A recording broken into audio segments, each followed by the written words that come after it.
Hi, this is my 6-year-old son Noah, and he is going to read for you the Declaration of Independence.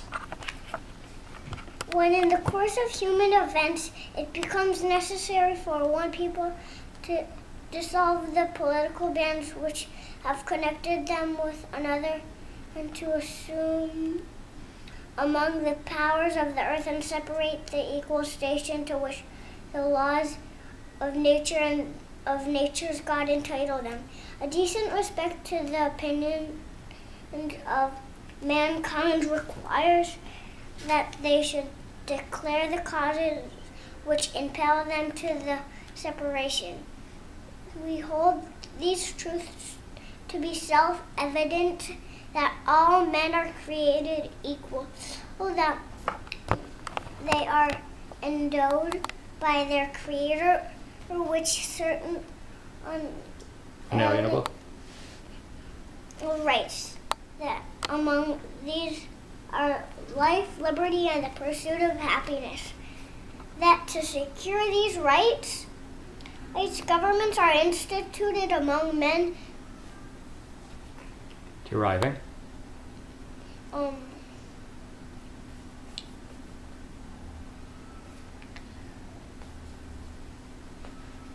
their just powers from the constant of the governed.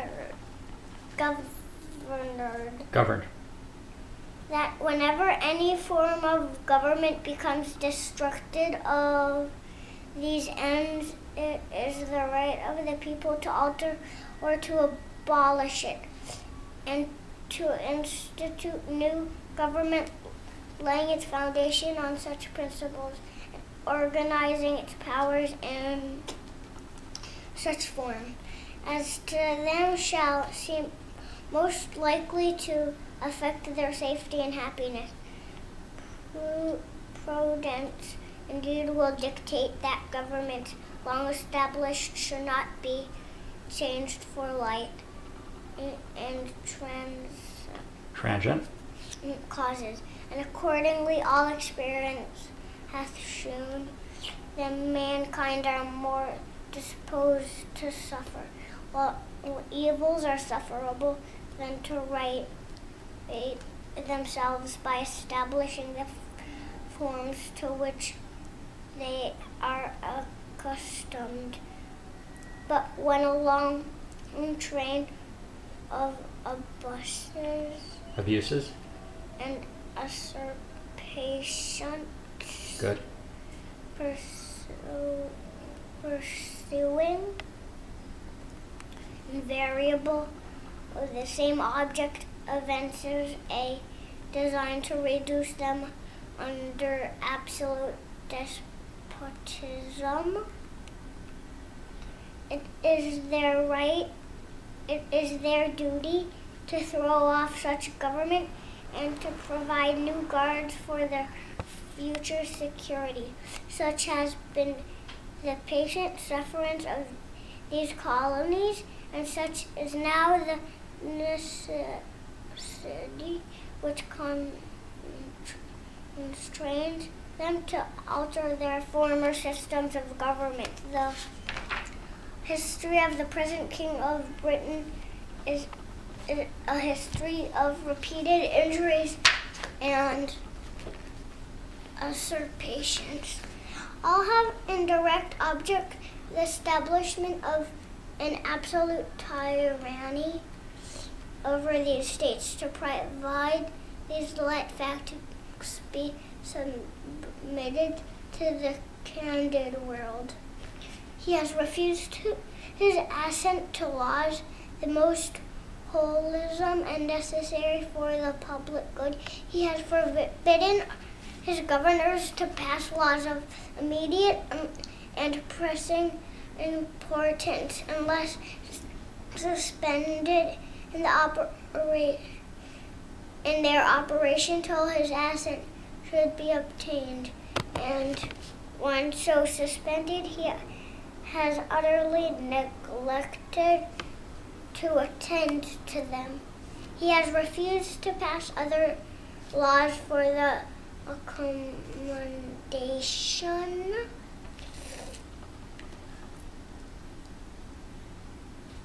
of large districts of people unless those people would relinquish the right of representation in the legislature. A right is inestimable to them and formidable to tyrants only. He has called together legislative bodies at place unusual, uncomfortable, and distant from their depository of their republic records, from their sole purpose of fatiguing them into compliance with his measures. He has dissolved representative houses repeatedly for opposing with mainly firmness. His invasions are the rights of the people. He has refused for a long time, after such disillusions, to cause others to be elected, whereby the legislative powers, incapable of annihilation,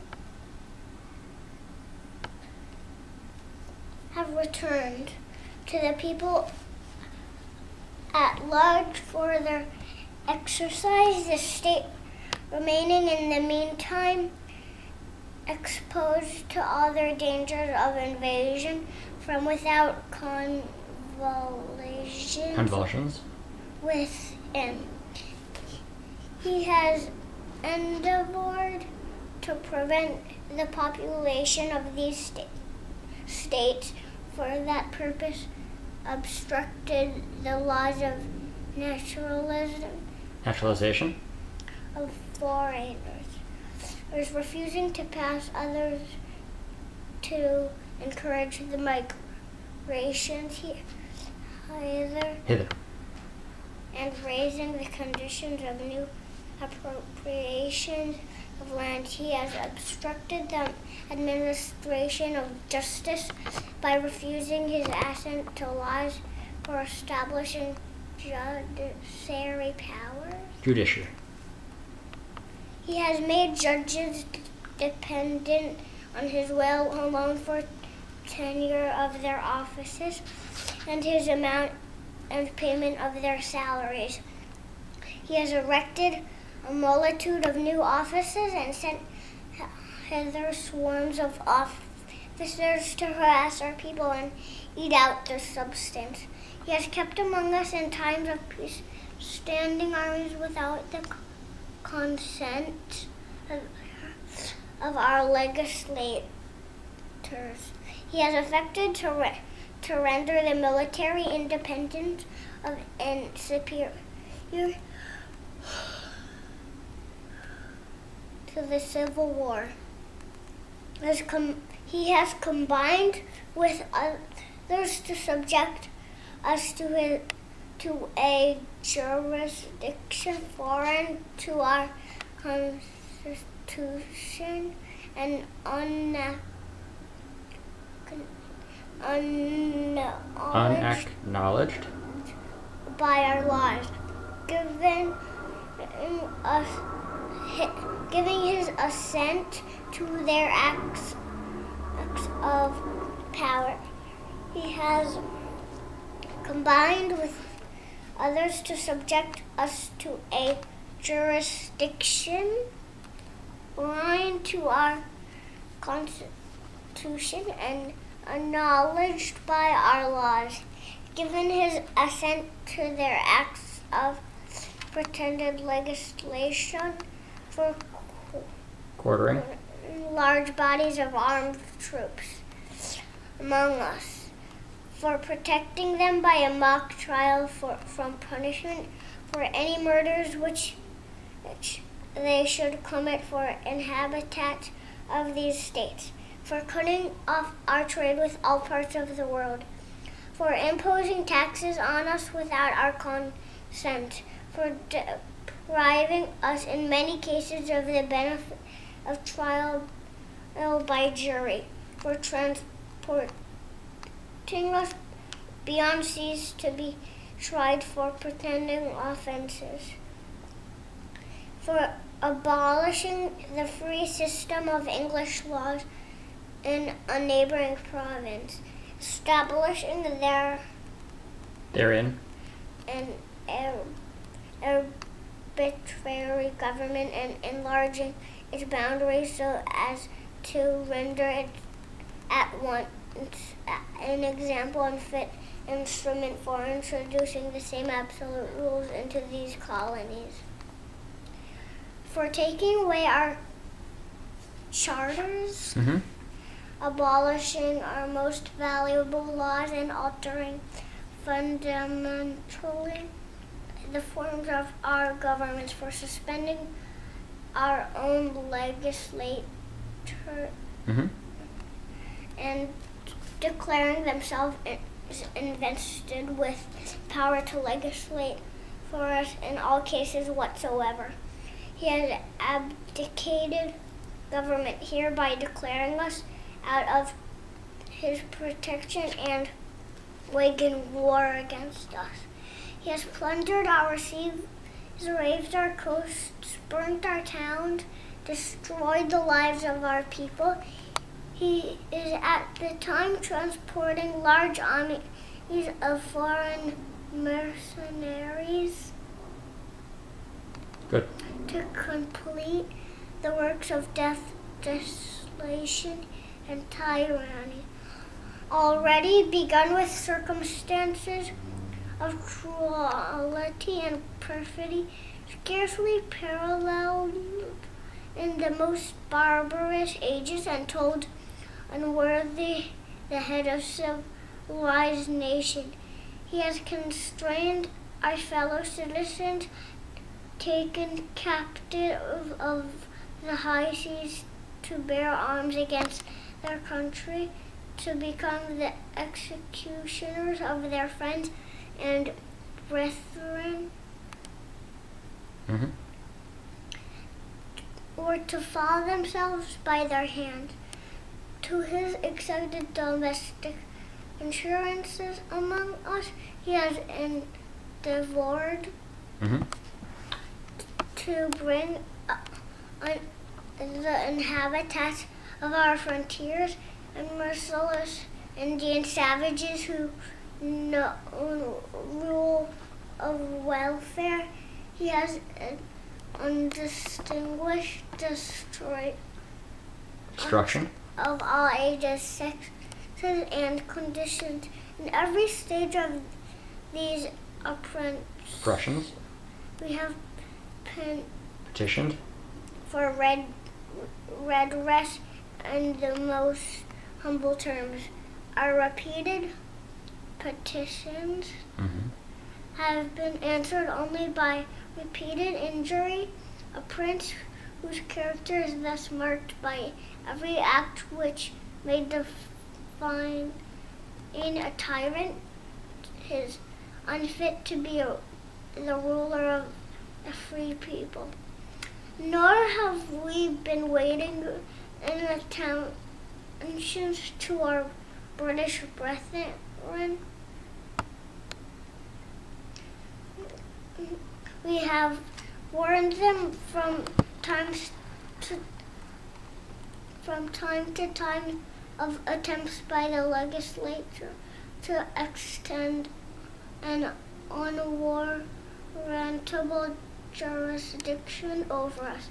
We have reminded them of the circumstances of our immigration and settlement here. We have appealed to their native justice and magnanimity, and we have conjured them by the tide of common kindred to disavow these usurpations, which would inevitably interrupt our connections and respondents. They too have been deaf to the voice of justice and of Consanguinity. We must therefore Acquiesce. in the necessity with which denounces our separation, and hold them as we hold the rest of mankind enemies in war and peace friends. We therefore, the representatives of the United States of America in General Congress assembled, appealing to the Supreme Judge of the world for the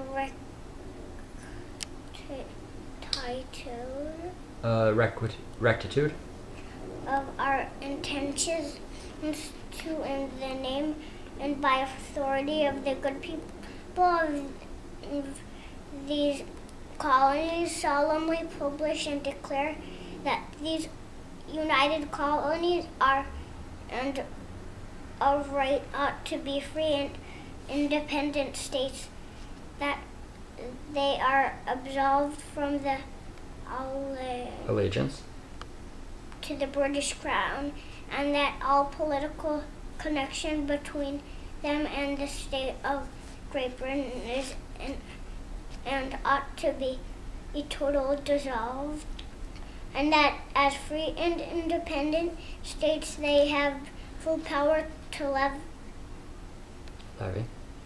war or concluded peace contract, alliances, established commerce, and to do all other acts and things which independent states may of right to do.